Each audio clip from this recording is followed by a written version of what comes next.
Hi there, thank you for joining me. Josiah David Fenimore back for another video. We are in Exodus 21. Woohoo! We are making great progress. Now these are the judgments of which thou shalt set before them. If thou buy an Hebrew servant, 6 years he shall serve, and in the 7th he shall go out free for nothing. If he came in by himself, he shall go out by himself. If he were married, then his wife shall go out with him.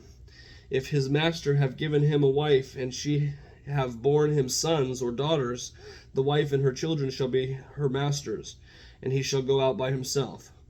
And if the servant shall plainly say, I love my master, my wife, and my children, I will not go out free, then his master shall bring him unto the judges. He shall also bring him to the door, or under the doorpost, and his master shall bore his ear through with an awl, and he shall serve him forever. So this is an interesting point that God decides to make ramifications for servants, and if they should have children or wives, then they shall leave the children and wives and be free people after 7 years, on the 7th year. Or if they want to stay with their family, then they will be connected to their servant and serve them forever with a Yule ring in their ear. If a man sell his daughter to be a maidservant, she shall not go out as the manservants do. If she please not her master, who hath betrothed her to himself, then shall he let her be redeemed to sell her unto a strange nation, and he shall have no power, seeing he hath dealt deceitfully with her. And if he hath betrothed her unto his son, he shall deal with her after the manner of daughters. And if he take him another wife, her food for her raiment and her duty of marriage shall not be diminished. And if he do not these three unto her, then shall she go out free without money. So again, how to deal with maidservants. And there were no laws, there were no rules or regulations. And so I think this is God's way of saying, okay, here we go. We need a set of, Jesus said it best, it's because of the hardness of your heart that Moses gave these laws unto the people. But it was not from the beginning when Adam and Eve were in the garden. So this is not how God planned life matters, but this is how he executed judgment so that there can be rules applied that make things fair for people. When things are more fair, then people don't rebel as much. So he's talking about the servants. He that smiteth a man so that he died shall be surely put to death.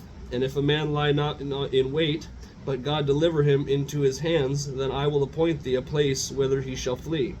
But if a man come presumptuously upon his neighbor to slay him with guile, thou shalt take him from mine altar, that he may die.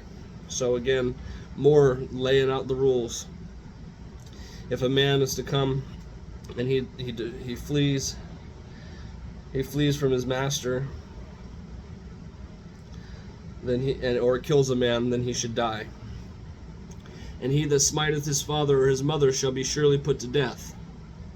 And he that stealeth a man and selleth him, or if he be found in his hand, he shall surely be put to death. And he that curseth his father or his mother shall surely be put to death. So these are very strict, stringent laws, which probably means they had no laws at one point. They were just got out of Egypt, so they were slaves. They needed direction. They needed perspective and direction. And if man strive together, and one smite another with a stone or with his fist, and he die not, but keepeth his bed, if he rise again and walk abroad upon his staff, then shall he that smote him be quiet. Only he shall pay for the loss of his time, and shall cause him to be thoroughly healed. So again, more law from God, from Moses. And if a man smite his servant or his maid with a rod, and he die under his hand, he shall be surely punished.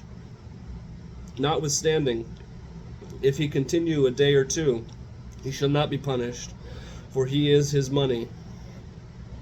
If men strive and hurt a woman with child, so that her fruit depart from her, and yet no mischief follow, he shall be surely punished, according as the woman's husband will lay upon him, and he shall pay as the judgments Judges determine. And if any mischief follow, then thou shalt give life for life, eye for eye, tooth for a tooth, hand for hand, foot for foot. Burning for burning, wound for wound, stripe for stripe. So these are, again, all the laws of Moses. All the laws that he set up of God for Moses, for the Israelites, that Jesus came to fulfill in the New Testament, which we've been reading in Luke.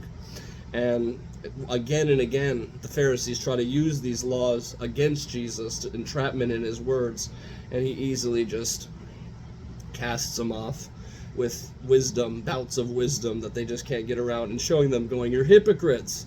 How is it that you think you can give your parents a certificate, and then you can just blaspheme them, and you not have to honor them? How ridiculous.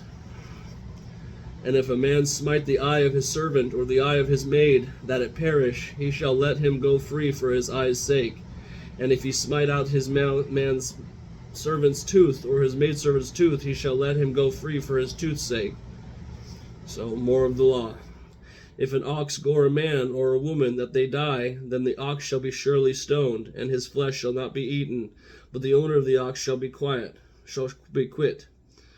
But if the ox were wont to push with his horn in time past, and it hath been testified to his owner, and he hath not kept him in, but that he hath killed a man or a woman, the ox shall be stoned, and in his owner shall also be put to death."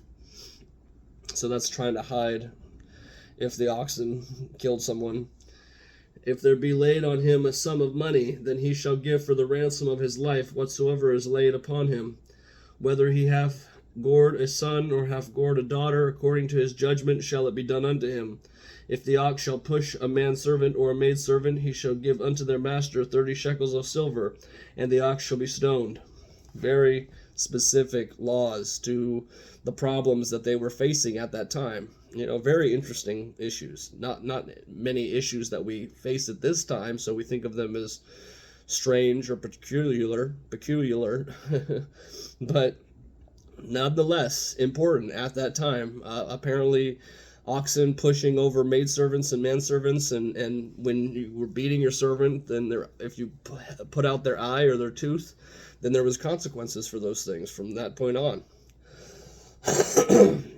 "If a man shall open a pit, or if a man shall dig a pit, and not cover it, and an ox or an ass fall therein, the owner of the pit shall make it good, and give money unto the owner of them, and the dead beast shall be his.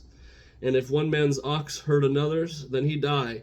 Then they shall sell the live ox, and divide the money of it, and the dead ox also they shall divide. Or if it be known that the ox hath used to push in time past, and his owner hath not kept him in, he shall surely pay ox for ox, and the dead shall be his own." So, once again, more law about oxen. There must have been a lot of laws, a lot of problems around oxen and cattle. Well, they were shepherds.